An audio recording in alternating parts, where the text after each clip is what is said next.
Channel Bharat institute. हमारी जब geography की क्लासेस में हमने अक्षांश रेखाएं और देशांतर रेखाएं का चैप्टर कंप्लीट कर लिया है, तो कि 2 क्लासेस में कंप्लीट हुआ है और आज उन्हीं चैप्टर्स से रिलेटेड जो भी क्वेश्चंस आपके एग्जाम में बनते हैं उन्हीं का टेस्ट है आपका। तो हम स्टार्ट करते हैं क्लास को, ठीक है। आपका फर्स्ट क्वेश्चन है अक्षांश और देशांतर से कि कर्क रेखा का अक्षांशी मान क्या है। कर्क रेखा का अक्षांशी मान क्या होता है? तो 0 डिग्री हमारी विषुवत रेखा होती है और उसके बाद जब हम उत्तरी गोलार्ध, वो हमें हमारे पृथ्वी को 2 भागों में बांटती है, उत्तरी गोलार्ध और दक्षिण गोलार्ध। और कर्क रेखा क्या होती है? जब हम उस उत्तरी गोलार्ध में जाते हैं उत्तर की तरफ, तो हमारी 23.5 डिग्री उत्तर इसका कर्क रेखा का मान होता है। तो आपका ऑप्शन यहाँ पे क्या सही हो जाएगा? सी, ठीक है। और बाकी ये ए, बी, सी और डी यहाँ पे रॉन्ग है। नेक्स्ट आपका क्वेश्चन है पृथ्वी के 3 ताप कटिबंध कौन से हैं? पृथ्वी में 3 ताप कटिबंध पाए जाते हैं। आप जिन लोगों ने भी हमारी 2 क्लासेस नहीं देखी है वो सभी जाकर देख सकते हैं, उनमें सारी चीजें एक्सप्लेन की हुई हैं दोनों क्लासेस में। पूरा आपका चैप्टर फिनिश हो चुका है, ये क्वेश्चन सारे उन्हीं से हैं। तो हम स्टार्ट करते हैं यहाँ से। पृथ्वी के 3 ताप कटिबंध कौन से हैं? आपका उष्ण कटिबंध ए है, बी शीतोष्ण कटिबंध और सी शीत कटिबंध या फिर डी उपर्युक्त तीनों। तो हमारी पृथ्वी में तीनों ही कटिबंध पाए जाते हैं, उष्ण कटिबंध भी, शीतोष्ण कटिबंध भी, शीत कटिबंध भी। कहाँ पे पाए जाते हैं ये भी आप लोग को थोड़ा एक्सप्लेन करते जाते हैं। यहाँ पे उष्ण कटिबंध कहाँ पाए जाते हैं? हमारी पृथ्वी को विषुवत रेखा बीच में 2 भागों में बांटती है, उत्तरी गोलार्ध और दक्षिणी गोलार्ध में। और जो विषुवत रेखा का मान होता है वो होता है 0 डिग्री। उससे जब हम उत्तरी गोलार्ध में जाते हैं तो 23.5 डिग्री पे उत्तर में हमारी कर्क रेखा होती है और 23.5 डिग्री दक्षिण में मकर रेखा। तो जो कर्क रेखा और मकर रेखा के बीच का जो क्षेत्र होता है उसे हम उष्ण कटिबंध बोलते हैं, ठीक है। तो यहाँ पे और उसके बाद उष्ण कटिबंध हो गया। और जैसे जैसे फिर हम ध्रुवों की तरफ बढ़ते जाते हैं, चाहे वो उत्तरी ध्रुव हो या फिर दक्षिणी ध्रुव हो, तो वहां पे ठंडे प्रदेश मिलते जाते हैं हमको। तो उसके बाद उष्ण कटिबंध के बाद हमारा शीतोष्ण कटिबंध आता है और जब हम ध्रुवों के और समीप जाते हैं तो क्या आता है? हमारा शीत कटिबंध आता है। तो इसके अकॉर्डिंग हमारा ये भी सही है, ये भी सही होगा और ये भी सही। तो ये ऑप्शन आपका यहाँ पे क्या हो जाएगा? उपर्युक्त तीनों, डी आपका सही हो जाएगा, ठीक है। कंफ्यूज हो जाएंगे। नेक्स्ट है आपका ऊष्मा की सबसे अधिक मात्रा उष्ण कटिबंध क्यों प्राप्त करते हैं? सूर्य का प्रकाश सीधी रेखा में पड़ने के कारण, सूर्य का प्रकाश तिरछी रेखा में पड़ने के कारण, उपर्युक्त दोनों या फिर कोई नहीं। तो यहाँ पे तो ऑप्शन से ही पता चल जाएगा, उपर्युक्त दोनों तो हो नहीं सकते, या तो सीधी रेखा में पड़ेगी प्रकाश या तो फिर तिरछी रेखा में। और ऊष्मा उष्ण कटिबंध का यहाँ पे क्या, उष्ण कटिबंध का मतलब ही होता है कि जहाँ पे गर्म प्रदेश पाए जाते हैं, गर्म क्षेत्र पाए जाते हैं। तो जब हमारा सूर्य का प्रकाश किसी क्षेत्र में सीधी रेखा में पड़ता है तो इसका मतलब होता है कि सूर्य वहां पे उच्चतम स्थान पे एकदम सीधी रेखा में है। तो जब कोई भी प्रकाश हो, जब वो कम क्षेत्रफल में पड़ेगा, जब सीधा पड़ता है तो कम क्षेत्रफल में पड़ता है और जब कम क्षेत्रफल में पड़ता है तो वहां पे ऊष्मा ज्यादा होती है। यही कारण है कि उष्ण कटिबंध में ऊष्मा सबसे अधिक मात्रा में उष्ण कटिबंध में पाई जाती है। और वहां का कारण क्या है? सूर्य का प्रकाश सीधी रेखा में पड़ने के कारण, ठीक है। तो यहाँ पे आपका ऑप्शन हो जाएगा ऊष्मा की सबसे अधिक मात्रा उष्ण कटिबंध में क्यों प्राप्त करते हैं? क्योंकि यहाँ पे आपका सूर्य का प्रकाश सीधी रेखा में पड़ता है। नेक्स्ट आपका क्वेश्चन है जब लंदन में दोपहर के 12 बजते हैं तब भारत में कितने बजते हैं? ठीक है, ये आपको मैंने इसके पहले की क्लास में समझाया था, जिन लोगों ने नहीं देखा है वो देख सकते हैं जाकर के। इसमें होता क्या है, जो हमारी पृथ्वी पे जो हमारी मानक देशांतर रेखा है बीच की 0 डिग्री, ठीक है, ये आपकी लंदन के ग्रीनविच से जाती है, ठीक। और इसके ये हमारा पूर्वी गोलार्ध और उत्तरी गोलार्ध में बांटती है हमारी पृथ्वी को। तो जैसे हम यहाँ पे आते हैं, ये 0 डिग्री पे है और हमारी पृथ्वी कहाँ पे? पृथ्वी का जो मानक समय है वो 82.5 डिग्री यहाँ से मान लीजिए कहीं से जाता है। तो इसके बीच में जितनी देशांतर रेखाएं होंगी, हमारी जो 15 डिग्री जब हम आगे जाते हैं, इसके जब पूर्वी गोलार्ध पड़ता है 0 डिग्री के, तो पूर्व में आगे जाने पे टाइम आगे बढ़ता है और पश्चिम पे आने पे टाइम पीछे होता जाता है। तो हमारा 15 डिग्री हम जैसे बढ़ते हैं तो उसमें 1 घंटे का अंतर आता है। जैसे कि आप समझ लीजिए,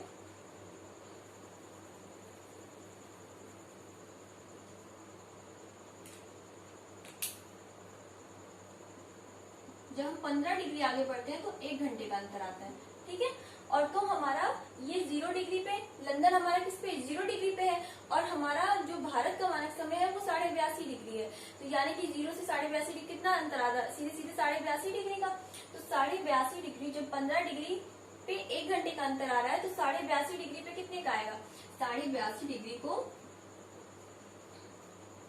जब आप 15 से डिवाइड कर दोगे तो ये आ जाएगा आपका,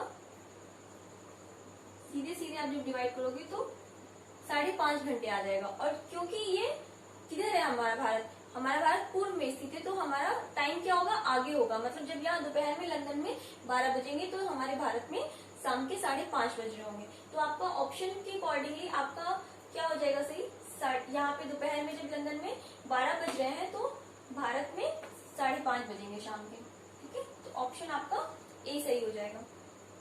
नेक्स्ट है आपका शीत कटिबंध किसके समीप पाया जाता है। अभी मैंने इधर एक्सप्लेन किया था आप लोगों को, शीत कटिबंध, उष्ण कटिबंध बताया था, उसी में शीत कटिबंध भी। कर्क रेखा और मकर रेखा के बीच का जो क्षेत्र होता है हमारा वो उष्ण कटिबंध होता है। और उसके बाद जब जैसे जैसे हम उत्तरी गोलार्ध में जाते हैं ध्रुवों की तरफ, वैसे वैसे हमें ठंडे प्रदेश मिलते जाते हैं। तो हम जैसे जैसे ध्रुवों की तरफ जाते हैं तो पहले शीतोष्ण कटिबंध मिलता है और उसके बाद शीत कटिबंध।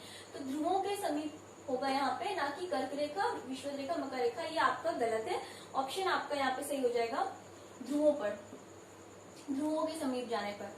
और आप सभी जो भी लोग हमारा वीडियो देख रहे हैं उन सभी से रिक्वेस्ट है कि आप सभी हमारे नीचे कमेंट बॉक्स में आप बताइएगा कि आपके खुद से आपके कितने क्वेश्चन सही हो रहे हैं, ठीक है।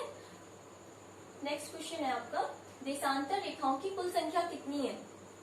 देशांतर रेखाओं की कुल संख्या कितनी है, 360, 180, 90, 120। इसमें क्या सही होगा आपका, देशांतर रेखाओं की कुल संख्या आपकी 360 होती है। और इन सभी की लंबाइयां क्या होती हैं, समान होती है। और देशांतर रेखाएं कहते किन्हें हैं, उत्तरी ध्रुव से दक्षिणी ध्रुव को मिलाने वाली जो रेखाएं होती हैं उन्हें कहते हैं देशांतर रेखाएं। ओके। नेक्स्ट है आपका, मकर रेखा का अक्षांशी मान कितना है।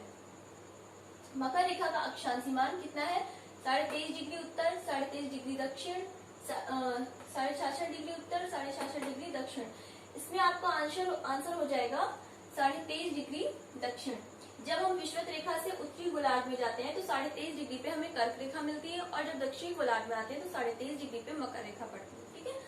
और इसके बाद नेक्स्ट क्वेश्चन है आपका, भारत का मानक समय किस देशांतर रेखा को माना गया है। कल के क्लास में आप लोग को समझाया गया था पूरा कि मानक समय क्या होता है, कैसे निकाला जाता है, ठीक है। किसी देश का मानक समय कैसे निकाला जाता है, कैसे निर्धारण किया जाता है उसका। तो आप लोग प्रीवियस क्लासेस देख लीजिए।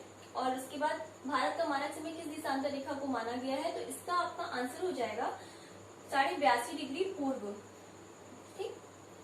82.5 डिग्री पूर्वी देशांतर रेखा जो है वो भारत का मानक समय है, और वो हमारे इलाहाबाद के नैनी से होकर जाती, जो कि उत्तर प्रदेश में है। नेक्स्ट है आपका, देशांतर रेखाओं की लंबाई होती है क्या, समान, असमान, समानांतर, कोई नहीं। तो आपकी देशांतर रेखाओं की लंबाई क्या होती है, यहाँ पे समान होती है। ए आपका ऑप्शन सही होगा। क्यों होती है, क्योंकि उनकी वो पूरी, देखिए हमें बताया था देशांतर, यहाँ पे आपका बताया था 360 होती कुल संख्या ना, 360 होती है, 1-1 डिग्री के अंतर पे वो बनी होती है, और इन सबकी लंबाई समान होती है। और जो हमारी अक्षांश रेखाएं होती हैं उनकी लंबाइयां समान नहीं होती, वो असमान होती है और वो समानांतर होती है। लेकिन हमारी देशांतर रेखाएं जो होती है उनकी लंबाइयां तो समान होती है, लेकिन वो क्या होती है, लंबाइयां समान होती है लेकिन वो समानांतर नहीं होती। और जैसे जैसे हम ध्रुवों की तरफ बढ़ते जाते हैं उनके बीच की दूरी कम होती जाती है, और फिर ध्रुवों पे आके खत्म हो जाती है, सारी रेखाएं मिल जाती है, ठीक है।